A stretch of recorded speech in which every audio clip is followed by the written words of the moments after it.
El Comité de Relaciones Exteriores desde los Estados Unidos está muy molesto con el presidente Gustavo Petro.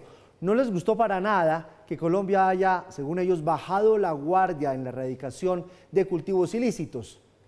Les molesta que en enero no se haya erradicado ni una sola hoja de coca. Nuevamente, el programa de erradicación de cultivos de coca del gobierno de Gustavo Petro fue cuestionado por la administración de Joe Biden. En medio de una audiencia en el Comité de Relaciones Exteriores del Senado de Estados Unidos, el subsecretario para Asuntos del Hemisferio Occidental del Departamento de Estado, Brian Nichols, fue cuestionado por Jim Risch, uno de los principales legisladores del Partido Republicano. Ante la pregunta de por qué Colombia detuvo la erradicación en enero, esta fue su contundente respuesta. El presidente Petro ha dicho que quiere reevaluar las políticas antinarcóticos de anteriores administraciones y como parte de esa reevaluación quería tener un programa puramente manual de erradicación. Esas discusiones de cómo se haría se mantienen, pero creemos que es muy difícil tener éxito. Si no, no hay presión frente a los cultivos, especialmente antes de que un programa de erradicación voluntaria esté funcionando. Y es que a comienzos de este año, por orden del presidente Gustavo Petro, se redujo en más de un 50% la meta de erradicación forzada de cultivos ilícitos para 2023. Un mes después del anuncio, el ministro de Defensa, Iván Velázquez, anunció que por primera vez en décadas, en enero no se destruyó ni una hectárea de hoja de coca. Me parece que sería muy difícil argumentar que no hay un retroceso en esto. Con eso tan claro y sencillo que estaban haciendo para erradicar, ahora lo ven. Seguro que parece que hay un retroceso. El informe anual del Sistema Integrado de Monitoreo de Cultivos Ilícitos de la ONU, publicado en octubre del año pasado, arrojó que al cierre de 2021 Colombia se posicionó como la mayor productora de hoja de coca del mundo, con un total de 204.000 hectáreas. El destino de las relaciones entre Colombia y Estados Unidos, unos aliados de mucho tiempo, Colombia el principal aliado de Estados Unidos en el hemisferio y Estados Unidos el norte, no solamente geográfico, sino también de toda índole de nuestra política exterior, sigue estando en tela de juicio. Es decir, todo el mundo se pregunta hacia dónde irá la relación entre los dos países ahora que hay un gobierno de izquierda, el primer gobierno de izquierda quizás desde los años 30 del siglo pasado en Colombia. Y evidentemente estos episodios que mucha gente los ve como, no, la comisión del Senado, ese senador Ruiz, ¿quién lo conoce?, etcétera, etcétera, van mostrando las fisuras que se van abriendo entre los dos países. Acuérdense ustedes, el asunto de las drogas es uno de los 4 asuntos centrales de la agenda bilateral: el del narcotráfico, el de la consolidación del acuerdo de paz, el del cambio climático, quizás el único en el que en este momento hay afinidades, pero fuera de eso también el del desarrollo económico. Y el de las drogas y la seguridad está resquebrajándose. Ojo a lo siguiente, acuérdense, veamos esto en contexto. El 97% de la cocaína que ingresó al mercado de Estados Unidos el año pasado vino desde Colombia. 97%, virtualmente el principal proveedor y casi que único proveedor de esa droga ilegal a Estados Unidos. Y en ese contexto, 97% de la cocaína provista por Colombia, pasan cosas como las siguientes.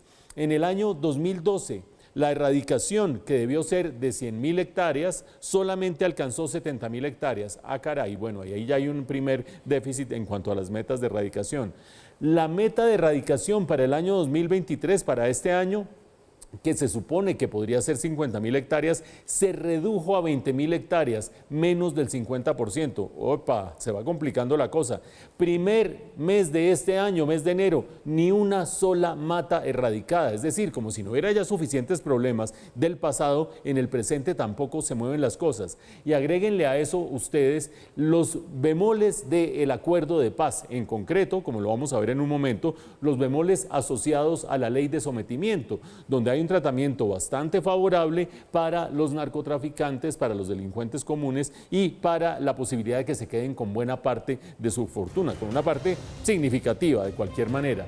En ese contexto, quienes esperan a que llegue la nueva embajadora de Estados Unidos a Colombia para saber qué tan tensa se está poniendo la relación, de pronto no hay que esperar tanto. Informes como el de la semana pasada, audiencias como la del día de hoy, van mostrando esos resquicios que se van abriendo entre los dos países, sea lo que sea que vaya a pasar más adelante.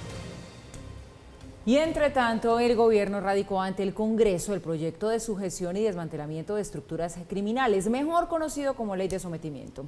La iniciativa no toca la extradición, pero permitiría a los narcos quedarse con el 6% de sus bienes, con un tope que podría ser de hasta 11.500 millones de pesos. El gobierno presentó ante el Congreso una de sus principales piezas para armar el rompecabezas de la paz total, el proyecto de sujeción a la justicia de narcobandas. Aquí nos han señalado mucho de que el gobierno está abriendo diálogos con el narcotráfico.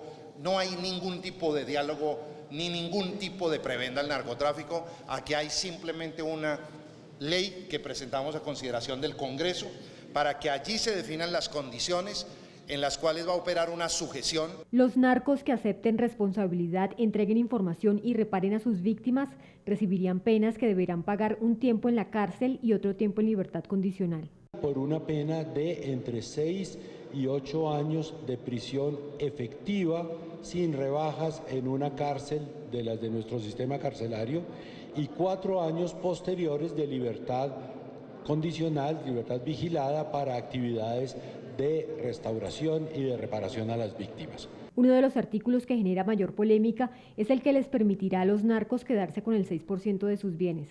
Lo que está previsto en el proyecto de ley es que la entrega voluntaria de bienes, de todos sus bienes, el Estado les ofrece que puedan conservar el 6% del valor de esos bienes con un tope de 10.000 salarios mínimos. El tema de la extradición finalmente no fue incluido en el proyecto. Precisamente por eso, porque el régimen de extradición se sigue sometiendo a las reglas ordinarias.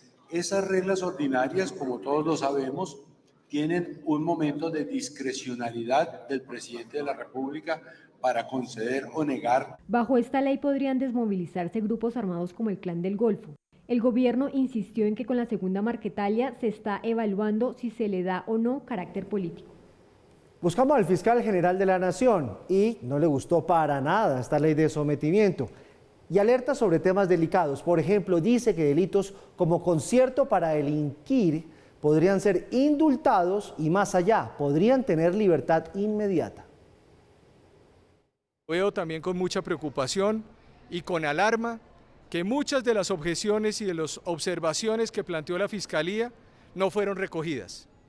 Y no fueron recogidas, por ejemplo, la idea de tratar de mostrar que el concierto para delinquir agravado es un mecanismo que va a tener una suerte de indulto a través del principio de oportunidad en Colombia. Es decir, buscar que la gente salga de las cárceles como una especie de proceso de paz de La Habana, pero dentro de un proceso de sometimiento. Bueno, eso decía el fiscal. Por su parte, la Procuradora General Margarita Cabello dijo que en la ley de sometimiento hay un mico frente a los beneficios que se le darían a los delincuentes y que ese mico, dice ella, estaría en el apartado de la extradición. Creemos que este proyecto de ley, por el cual se establecen mecanismos de sugestión a la justicia ordinaria, protege más a los victimarios que a las víctimas. Y como está tan abierta la expresión normativa, en esa posibilidad de que pacten las partes y el equipo del gobierno, los presupuestos para la sujeción podrían pactar cualquier cosa, como por ejemplo la no extradición. Entonces, ese es el mico que yo veo ahí.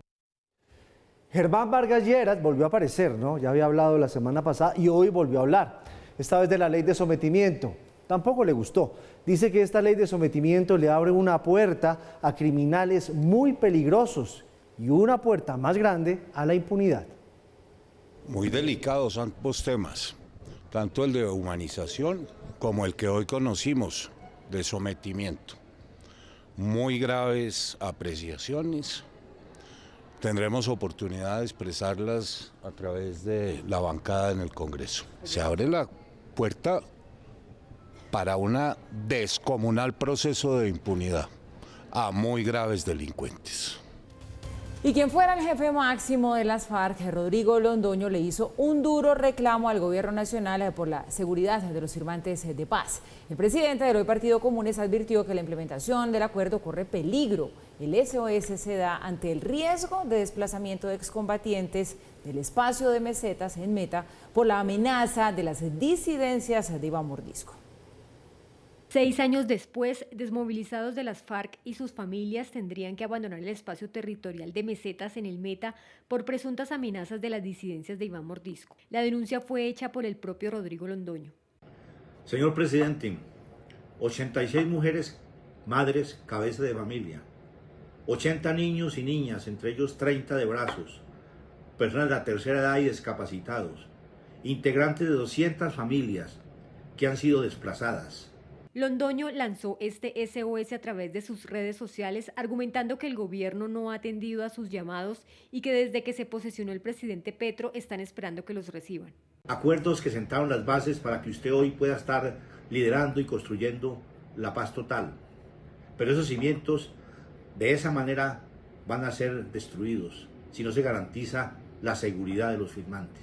Desde el gobierno aseguraron que en los diálogos con las disidencias pondrán este tema sobre la mesa. Y si vamos a comenzar el diálogo ya formal con ellos, tendremos una mesa donde podemos llevar este tipo de temas rápidamente para resolverlo. Toda la acción del Estado necesaria, sin límite, para proteger a los excombatientes firmantes de los acuerdos de paz. La alerta sobre el posible desplazamiento de los excombatientes y sus familias también generó preocupación en el expresidente Juan Manuel Santos. El gobierno tiene la obligación de escuchar a Rodrigo Londoño y a los firmantes del acuerdo de paz. Lo que está sucediendo es muy grave. Como siempre se ha dicho, este acuerdo es el cimiento de la paz total. La oficina del Alto Comisionado para la Paz aclaró que los firmantes y sus familias siguen en el espacio territorial y que se reunirán con los líderes de la reincorporación para buscar soluciones a esta situación.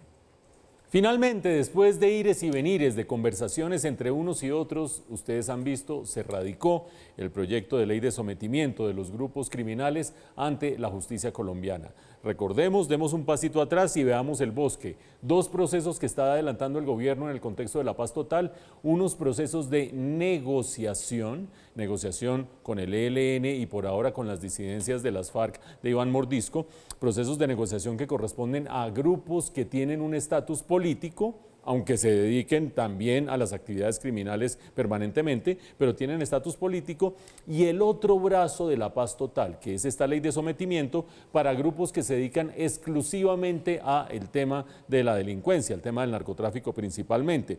Ahí en la mitad no se sabe todavía, ustedes lo vean en la nota, queda el grupo de la Nueva Marquetalia, el de Iván Márquez, aquel que estuvo en el proceso de paz anterior, firmó el proceso de paz anterior y se despachó y se fue. Quedan entonces bajo este paraguas por el momento el Clan del Golfo, digo por el momento y ya les voy a aclarar a qué me refiero, y también las autodefensas de la Sierra Nevada. Esa es la ley de sometimiento. Una ley de sometimiento que tiene una virtud para muchos y es que no le da estatus político a estos grupos. Una segunda virtud para muchos y es que no toca la extradición. ¿Por qué digo para muchos? Porque ustedes acaban de oír a la procuradora Margarita Cabello diciendo hay un mico y por ese mico se puede filtrar la negociación de la extradición. Ay, ya quiero ver yo en la relación con Estados Unidos si se agrega este ítem a los que ya mencionamos hace unos cuantos minutos relacionados con el narcotráfico. Pero tiene también sus bemoles. El principal salta a la vista de todo el mundo, el que se queden hasta con 6% de su riqueza, con un máximo de 11.500 millones de pesos, 11.500 millones de pesos, mejor dicho, para retirarse de por vida, aunque para muchos será absolutamente insuficiente, y con un elemento adicional. ¿Qué pasa si yo digo que yo manejo un grupo y el otro dice que otro grupo y el otro dice que otro grupo? 11.500, 11.500, 11.500, 11.500. Bueno, habrá que ver cuánto dan esas sumas. Pero un elemento adicional, con la promesa de ellos de retirarse de la actividad del narcotráfico. Yo me pregunto quién se va a retirar de la actividad del narcotráfico cuando hay 0 erradicaciones en el mes de enero, cuando la meta de erradicación de este año se bajó de 50.000 a 20.000 hectáreas, cuando el año pasado no se erradicaron 100.000 hectáreas, que era la meta, sino solo 70.000, cuando hay de por medio esta negociación. Bastante difícil pensar que se van a retirar del narcotráfico estos individuos. Mientras tanto, el Clan del Golfo, a través de Salvatore Mancuso, la semana pasada dijo, no, eso no es conmigo, a mí métanme en la negociación porque yo tengo carácter político. Mejor dicho, se van quedando por sustracción de materia sin con quién aplicar esta ley de sometimiento. Y entre tanto, la procuradora le solicitó al Consejo Nacional Electoral que certifique si Nicolás Petro aportó o no dinero a la campaña de su papá. Solicitamos, un punto importante, al Consejo Nacional Electoral que certificara si el señor Nicolás Petro Burgos hizo aportes a la campaña presidencial del entonces candidato y hoy presidente de la República, y en caso de ser positivo que nos remitiera la información o cuáles eran los aportes en ese sentido. En el transcurso del día de hoy o del día de mañana, seguramente ya se van a poner las fechas específicas, que se dan en 2 o 3 semanas seguramente, para que alcancen a asistir, para que vayan a declarar la señora Daizuris, como el señor Máximo Noriega y como el propio Nicolás Petro. Pasan tantas cosas en la política colombiana, tantas cosas en la criminalidad colombiana y tantas cosas en ese límite tan difuso entre lo uno y lo otro, que toca dar pasos atrás y ver el bosque. Acuérdense ustedes, el caso de Nicolás Petro se está moviendo. Por una parte, investigación en la Fiscalía, por otra parte, investigación en la Procuraduría, en su condición de diputado de la Asamblea del Departamento de Atlántico, pero por otra parte, la Procuraduría le ha pedido al Consejo Nacional Electoral que haga la evaluación para saber qué pasó con la supuesta plata que habría podido entrar a la campaña del presidente Petro. Todo el mundo dirá, no, pues el Consejo Nacional Electoral, ahí se muere cualquier tipo de investigación. Acuérdense ustedes que hace apenas un par de días estábamos diciendo que la justicia cojea pero llega. El mismo Consejo Nacional Electoral encontró que en la campaña para la gobernación de Atlántico del 2019 hubo 70 millones de la campaña del entonces candidato Nicolás Petro que no aparecieron por ningún lado. Es decir, entró la plata pero nunca se registró. Eso quiere decir que el Consejo Nacional Electoral sí tiene la capacidad de evaluar cuándo entra una plata que no queda registrada. Que se demore es otra cosa, pero sí tiene la capacidad. Que lo quiera hacer es otra cosa, pero sí tiene la capacidad. Por lo tanto, este llamado de la procuradora Margarita Cabello es un elemento más a las investigaciones que viene haciendo el Consejo Nacional Electoral sobre las finanzas de la campaña del presidente Gustavo Petro. Vamos a ver hasta dónde llega con esta investigación, con un elemento adicional. En esa otra investigación que yo mencionaba, la gobernación de Atlántico, el gerente de la campaña de Nicolás Petro era Máximo Noriega. Máximo Noriega, quien es el supuesto candidato para la gobernación del Atlántico del mismo Nicolás Petro. Eso quiere decir que esa pelea entre los Char y el pacto histórico y los Petro y qué sé yo, está caliente, caliente. Lástima que no se defina por votos y por favorabilidad política, sino por cuestiones judiciales. Hablamos ahora de una renuncia masiva de profesores médicos de varias facultades de medicina. Son más de 200. Preguntamos por qué están renunciando en masa los profesores médicos y nos dicen que por la reforma tributaria, que porque la reforma tributaria les pega durísimo en el bolsillo. Y es delicado porque estamos hablando exactamente de las últimas semanas, 214 renuncias de docentes de las facultades que tienen que ver con medicina. La verdad es que el número es enorme, pues han elevado, digamos como que estas preocupaciones, pues ya los respectivos ministerios, tanto el de salud como el de trabajo, el director de la DIAN al respecto, y dice que esos descuentos que supuestamente están exponiendo quienes se dedican a la docencia de medicina les perjudicarían, no son nuevos. Dicen que es una norma que rige desde el 2018 y que esto no lo introdujo la reforma tributaria. Por el cambio en el régimen de tributación, 214 médicos especializados que son profesores han presentado sus renuncias a la cátedra que imparten en varias universidades. De acuerdo con la Asociación Colombiana de Facultades de Medicina, ASCOFAME, tomaron esa decisión en las últimas 2 semanas, tras analizar las modificaciones en materia de tributación. Les preocupa el efecto que puede tener en el desarrollo de las actividades académicas de los programas de medicina tal cantidad de renuncias, particularmente en los médicos especialistas. Las facultades creen que esas renuncias podrían aumentar, y no solo en medicina. Según una carta a las ministras de Educación, Aurora Vergara, y de Salud, Carolina Corcho, la asociación señala, después de consolidar la información reportada por 32 de las 55 facultades de medicina asociadas a ASCOFAME, se tiene que en las últimas semanas se han presentado 214 renuncias de docentes y 13 cambios provisionales en el tipo de vinculación de docentes. Esto último, mientras se buscan soluciones de fondo a la situación expuesta. Por esa razón piden que se evalúe. El representante de la Cámara del Centro Democrático, Andrés Forero, dijo que esa situación debió ser advertida por la ministra Corcho cuando estuvo en el Congreso. Vemos que varios docentes están dejando sus cátedras por cuenta de los efectos de la reforma tributaria aprobada el año pasado. En su momento, la ministra Corcho no advirtió sobre los riesgos y hoy brilla por su ausencia. El director de la DIAN, Luis Carlos Reyes, explicó que no hay nada malo y que las Cortes han dejado claro que cuando hay una relación laboral de subordinación y se cumple un horario, por ejemplo, se debe tomar como contrato laboral y que eso no tiene nada que ver con la última reforma tributaria. Es una norma que rige desde 2018. Dependiendo del tipo de contrato que tenga un médico con una universidad, se puede considerar de realidad laboral, y en esos casos la persona no puede estar al mismo tiempo en el régimen simple y tener firmado un contrato laboral, aclara el director de la DIAN.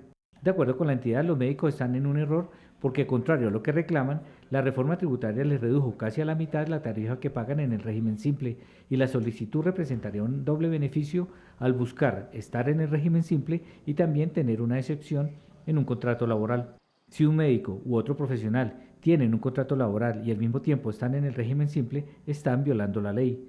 Además, una vinculación laboral no tiene que ser de tiempo completo. Para el director de la DIAN, la docencia debería ser de tiempo completo y que los profesores puedan vivir de esos ingresos. Ahora, fuentes del sector dicen que se trata de decisiones individuales de algunos docentes y que en las últimas reuniones ha quedado claro que cualquier cambio debe hacerse a través de una nueva ley. En los últimos días ya se han adelantado conversaciones entre organizaciones gremiales, el Congreso y el Departamento Nacional de Planeación para proponer los cambios que sean necesarios. Grandes inquietudes deja este hecho de este retiro de más de 200 profesionales de la medicina de sus cátedras en las escuelas de medicina. Ojo que aquí se evaluaron 32 de las 55 facultades de medicina que hay en el país, y de allí este balance del abandono de 214 profesores que son a su vez profesionales de la medicina. Eso, por supuesto, tiene un golpe significativo, implica un golpe grandísimo para la docencia en la medicina, y vaya usted a saber si se logra recuperar o no, y si el atraso que eso representa desde el punto de vista académico lo vamos a sentir al cabo de algunos años. Pero pone a la vez, más allá del tema docente, muy grave él, pone a la vez el dedo en la llaga de lo que pasa con el régimen simple. Ustedes oían la nota de Ismael, buena parte del análisis de Ismael estaba concentrado en las dos caras de la moneda del régimen simple. Recordemos, el régimen simple se introdujo hace unos cuantos años para tratar de que distintos agentes económicos que no estaban tributando, que no se estaban dejando ver, que estaban en la informalidad, empezaran a formalizarse. ¿Y formalizarse cómo? Pues facilitándoles la vida en los trámites, facilitándole la vida en las cuentas, facilitándole la vida en el monto de pagar impuestos. ¿Fue o no fue exitoso el régimen simple? Las cifras para el 2021 ya hablaban de 33.000 agentes económicos que años atrás no aparecían por ningún lado, que se habían metido al régimen simple y que estaban tributando más de 500.000 millones de pesos cada año. Eso es algo verdaderamente significativo. Puede ser chiquito frente a todo el recaudo nacional, pero para incorporar agentes económicos, personas y empresas que estaban por fuera de la lupa de la DIAN es casi que un caso de éxito. Pues bien, lo que viene con la reforma tributaria, dicen algunos, es que se elimina el grupo 3 del régimen simple. ¿Qué es eso de grupo 3 del régimen simple? Es esencialmente darles un tratamiento mucho más riguroso a los profesionales independientes que aceptaron meterse en el régimen simple, con gabelas, con facilidades, con menores cobros, y decir, ya están aquí agarrados, ahora les quitamos las gabelas y las facilidades y se les sube la tasa de tributación. En este caso de los médicos, no pudiendo tener un contrato de prestación de servicios a la hora de dictar las clases.